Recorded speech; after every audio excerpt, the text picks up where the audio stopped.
1849 in the territory known as California.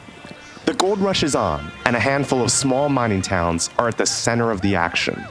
Would-be miners, 49ers they're called, are flooding in seeking their fortune. So many, in fact, that the population influx would accelerate the process for California to become a state.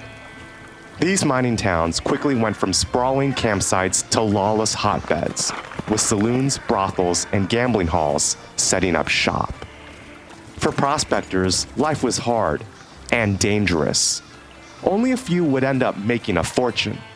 But there was one group of individuals that did strike it rich: the merchants. These early entrepreneurs recognized a large and underserved market, moving quickly to supply goods and services to the miners. The merchants weren't mining for gold, but they were richly rewarded for seizing an opportunity that ultimately came with less risk and higher reward. One man, for example, couldn't sell enough waist-high overalls to miners. His name? Levi Strauss. Another, named Sam Brannan, sold prospecting equipment and became California's first millionaire. The merchants' massive success spurred the transition to an economic boom in America. It also led Mark Twain to observe, when everyone is looking for gold, it's a good time to be in the pick and shovel business.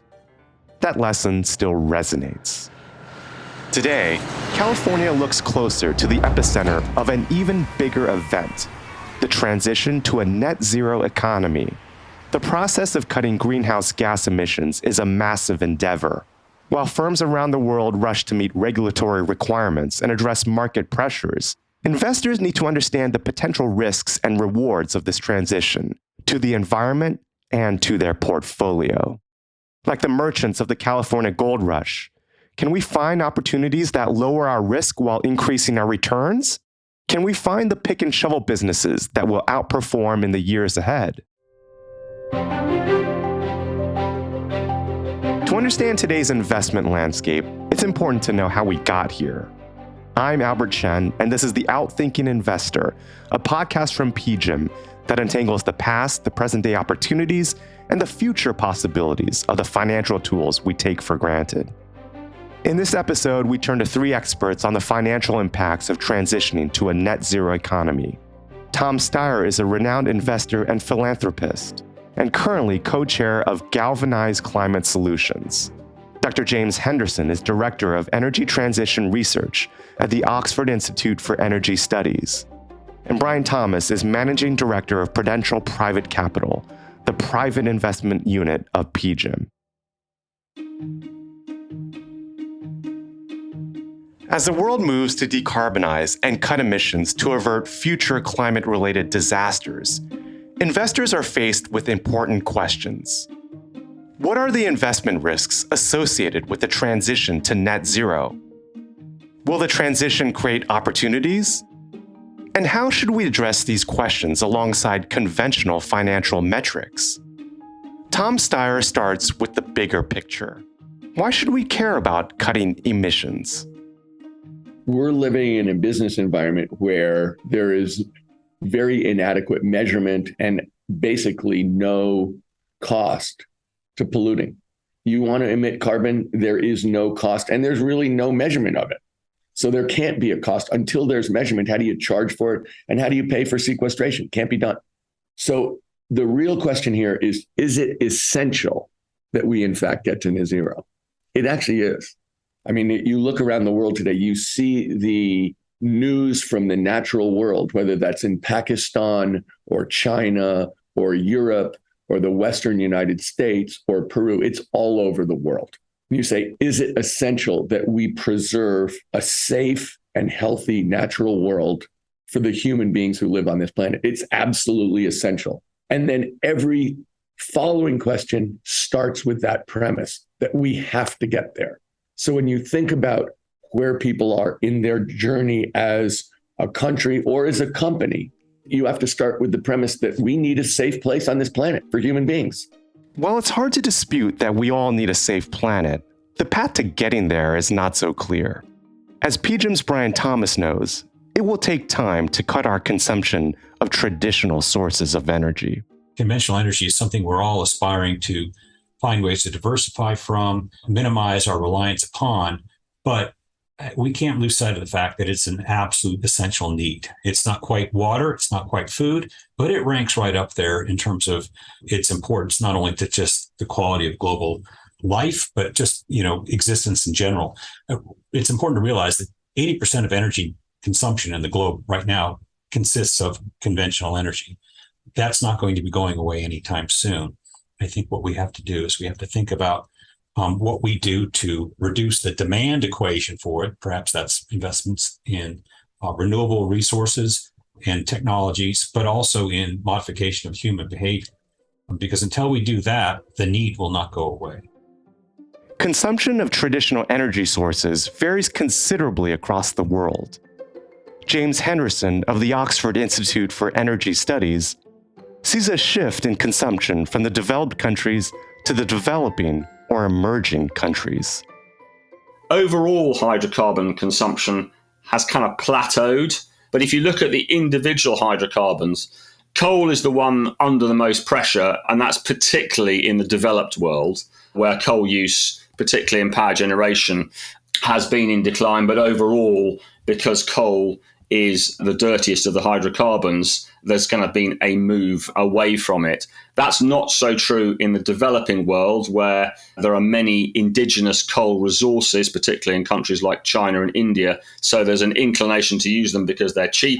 Oil demand overall continues to rise, where consumers continue to purchase new vehicles, whether they be two-wheeler, three-wheeler, or four-wheelers. And then finally, you've got natural gas.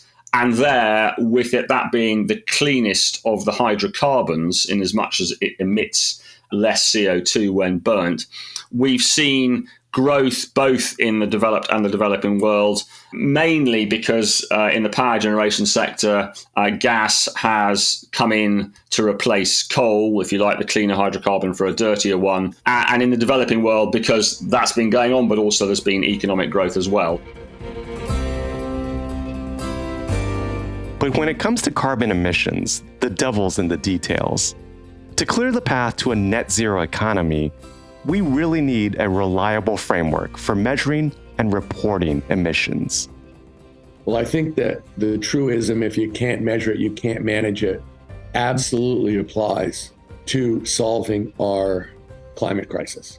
So it is really important that we get scope 3, and scope 3 just means, all the way down through your supply chain, that what the carbon footprint is of the shirt you're wearing, because that is the information that everybody needs. That's the information that your employees need to know whether they want to work at your company. Your customers need to know whether they want to, in fact, buy that shirt.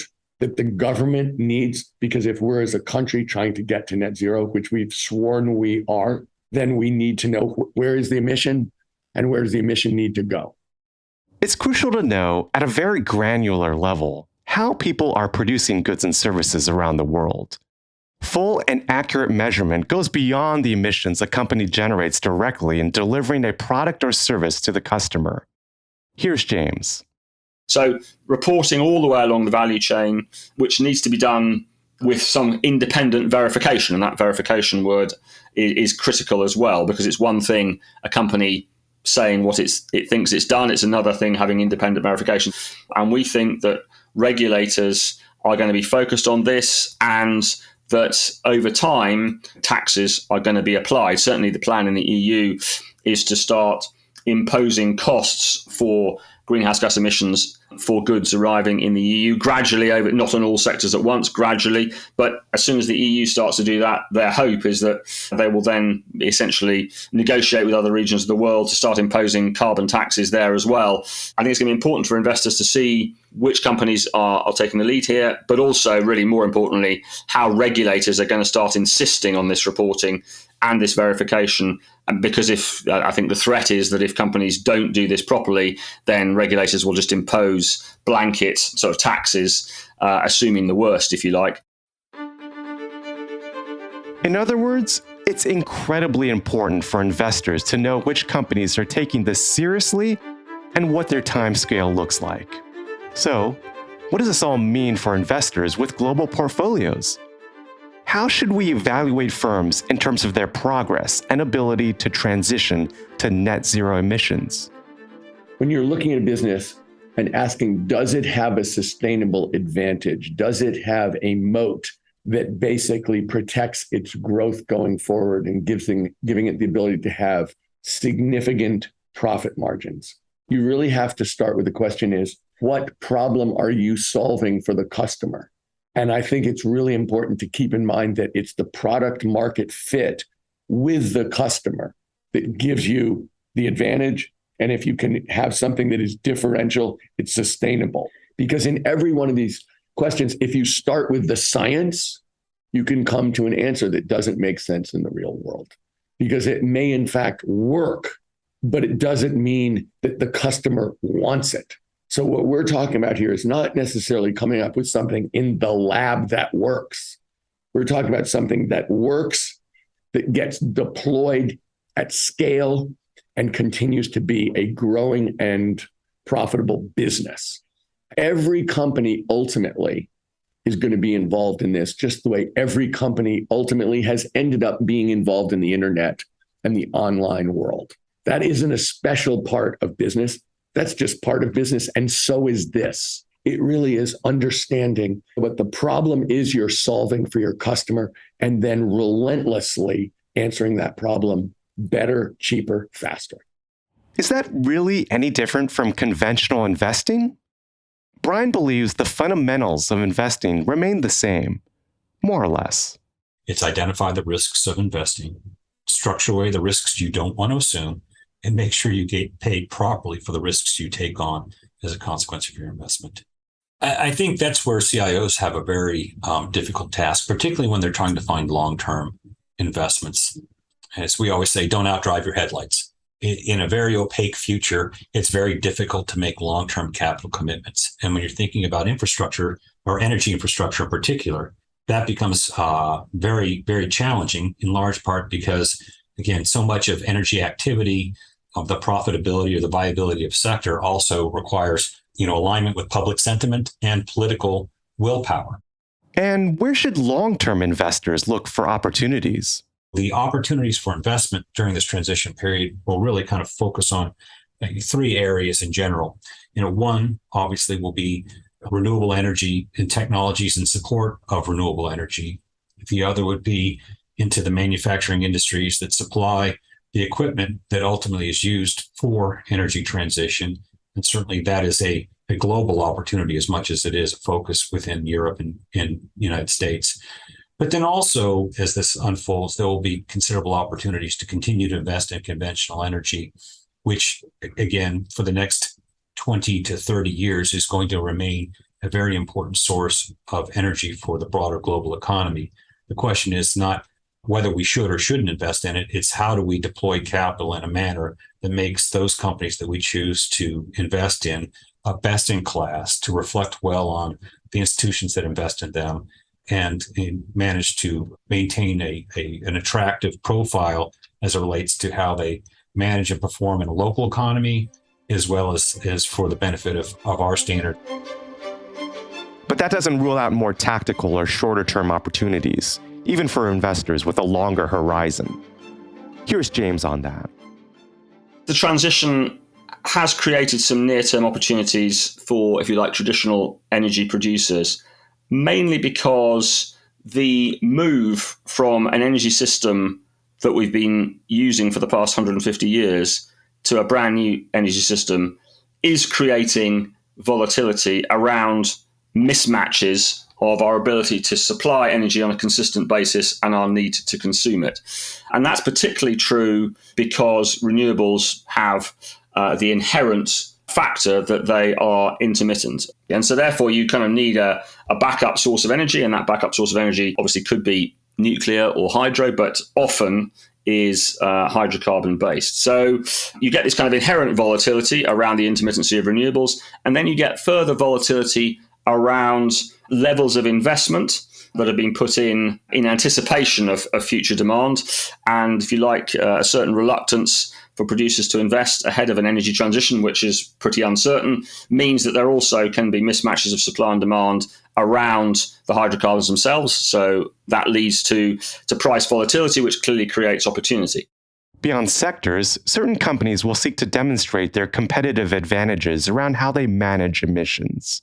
Competitive advantage can be created by, for example, producing low carbon intensity hydrocarbon production. So if the emissions in your production process are lower than somebody else's emissions, if you flare less natural gas, if the pipes that you're using leak less, if your wells are more efficient, then you potentially will be able to offer your oil, natural gas, probably not coal, with a lower carbon intensity tag, which might allow you to generate some kind of premium price. Also, there are opportunities around carbon offsets, carbon capture, direct carbon removal, which aren't necessarily specific opportunities for the oil and gas industry, but certainly are related to the oil and gas industry. Particularly, I'm thinking of carbon capture and storage. James points to one country in particular as an example for potential opportunities. We've already seen a country like Norway, for example, starting to offer their old oil and natural gas fields for carbon storage and sort of, in a sense, starting to set up a new value chain around that opportunity with not only in Norway, but with neighbouring countries as well. So I think there are these potential opportunities around removing the carbon from the hydrocarbons that have been burnt. That opportunity will only exist, of course, while hydrocarbons are still being consumed, but that looks like it's going to be for quite some time. Firms around the world continue to develop innovative solutions to reduce or offset carbon emissions. But, as Brian says, even these efforts come with potential risk. Calling something renewable doesn't eliminate the risks associated with the investment. I think what many institutional investors will find is that the investment in wind and solar and related projects, particularly as we go further abroad outside of OECD-oriented regions, becomes more acute.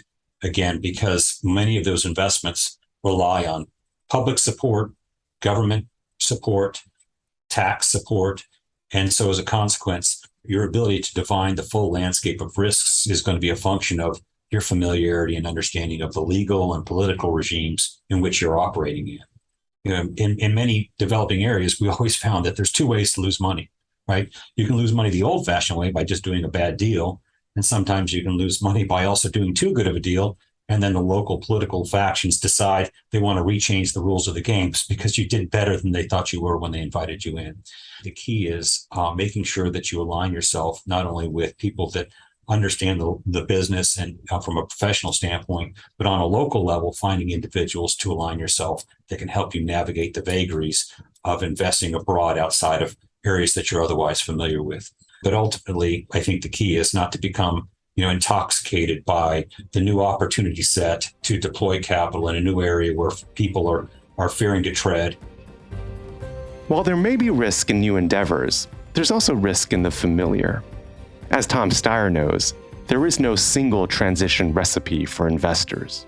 If you transition a business that's a significant emitter into one that fits into the new world where we all have to solve this crisis together, then that will be a profitable investment and a good company. And if you end up with a huge stranded asset that would have been worth a lot of money in 1950, maybe it's not going to be worth any money in 2050. Which brings us back to those 49ers during the California gold rush. As we navigate the current landscape, Brian reminds us of the lesson from the Old West. The most attractive opportunities sometimes lie off the beaten path. At the end of the day, the only people who made money were the people that sold food and clothing and shovels and equipment to the 49ers. There weren't many miners that actually made a lot of money.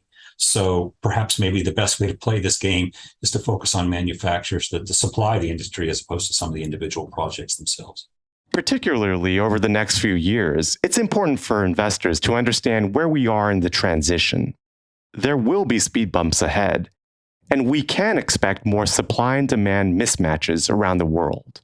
we all know where we want to get to at the end, which is a decarbonised energy system, which is powered increasingly by electricity, and that electricity increasingly generated by carbon-free sources. And so that's solar, wind, hydro, potentially more nuclear as well. But we're not there yet. And that system will also have to have a significant amount of storage available in it and smart grids available in order to manage the kind of balance of supply, which is intermittent, and demand, which won't necessarily happen at the time the supply is available. So we are currently in this shift. And as a result of that, there's a potential for significant mismatches between supply and demand. Utilities have always been categorized as defensive stocks. Will that fluctuate if the cost equation shifts during the transition to net zero? So the other thing you have to ask yourself in these investments is, how capital intensive are they? How much money is it going to take? And so as you think about what is going to scale quickly, what is going to provide high margins and high return on invested capital, you have to think about capital intensity, both in terms of size, speed, and profitability.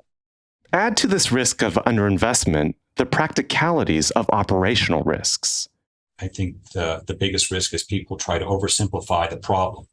And there will always be a symbiotic relationship between renewable/intermittent resources and ultimately conventional resources that provide support for electric energy demands when those intermittent resources aren't otherwise available. So we've seen this in Texas, which became acute during the winter storm Uri. We've seen it more recently in Europe.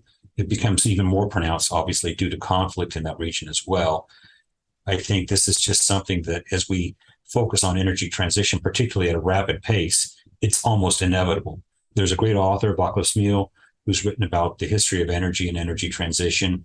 There is a natural inertia that normally plays out during great energy transition periods, where when we were going from biofuels and wood to coal to oil and oil to natural gas and nuclear, that staging period is usually measured in decades, not years. And I think any anticipation that somehow this time it's different, that we will transition in a period of years, really doesn't appreciate the challenges that come with marshaling capital, building the infrastructure that supports an energy transition period, and deploying capital in a thoughtful manner that actually is able to invest and return capital in a manner that rewards the effort. Looking ahead, there is good reason for optimism. Scientists are making progress in a number of research areas. When the International Panel on Climate Change recently released its report on the future of emissions and mitigation strategies and its forecasts of how we might reach net zero by 2050, it outlined some of the richest areas of research for advancing energy technology, starting with carbon removal. So carbon capture, utilization, storage, direct air capture, and all forms of carbon removal really are factored into many of their scenarios. And I think this is true of many transition scenarios that get us to net zero by 2050. So clearly there's a rich vein of research that can go on there. Many of the technologies do exist. It's really a case of bringing costs down, scaling up, and making these things available at something like a commercial cost, not just for the developed world, but for the developing world as well. But, as James notes, there's more beyond carbon removal to pay attention to. Batteries and other forms of storage, electricity storage, whether that be chemical storage or other forms of electricity storage, is another huge area.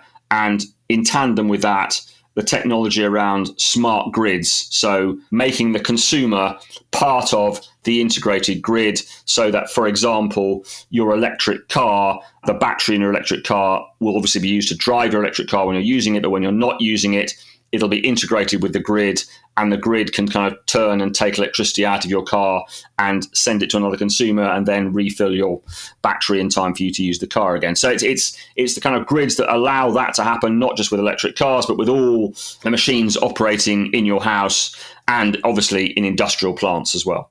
From a longer term and potentially more speculative perspective, there's one big area to consider: nuclear fusion. Nuclear fusion is the big hope. This is the fusion that goes on in the sun, and essentially harnessing technology that can allow that process to be managed and controlled on Earth. Then that will be absolutely transformational. And then the last thing I'd mention is something a bit more current, and that's expanding the light spectrum that solar panels can access. So at the moment, solar panels are sort of 20 to 30% efficient in terms of the light spectrum they can access. Technology is moving us gradually towards 50%. So anything that can be done to increase the efficiency of solar panels clearly can be beneficial as well. The transition to net zero emissions will present challenges and opportunities across the financial markets. CIOs are really going to have to make some difficult decisions on what represents the best long-term investment for their constituents. And some of that may actually require some difficult conversations as it relates to allocating capital to conventional energy resources in as much as they're looking for opportunities for renewables. As we move forward through this massive transition, there will be some bumps in the road and uncertainty to navigate.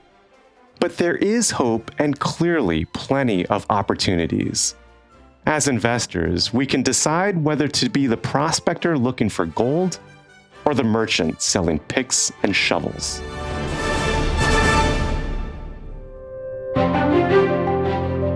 Thanks to our experts, Tom Steyer, Dr. James Henderson, and Brian Thomas for guiding us on this journey.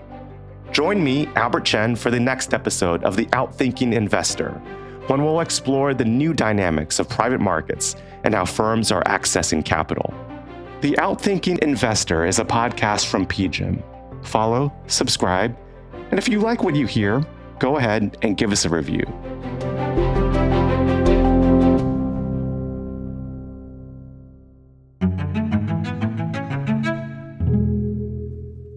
This podcast is intended solely for professional investor use. Past performance is not a guarantee of future results. All investments involve risk, including the loss of capital. PGIM is not acting as your fiduciary. The contents are for informational purposes only, are based on information available when created, and are subject to change. It is not intended as investment, legal, or tax advice and does not consider a recipient's financial objectives. This podcast includes the views and opinions of the authors and may not reflect PGIM's views. PGIM and its related entities may make investment decisions that are inconsistent with the views expressed herein. This podcast should not be reproduced without PGIM's prior written consent. No liability is accepted for any direct, indirect, or consequential loss that may arise from any use of the information contained in or derived from this podcast. This material is not for distribution to any recipient located in any jurisdiction where such distribution is unlawful. PGIM is the global asset management business of Prudential Financial Inc., which is not affiliated in any manner with Prudential plc, incorporated in the United Kingdom, or with Prudential Assurance Company, a subsidiary of M&G plc, incorporated in the United Kingdom. Copyright 2022. The PGIM logo and the rock symbols are service marks of PGIM's parent and its related entities, registered in many jurisdictions worldwide.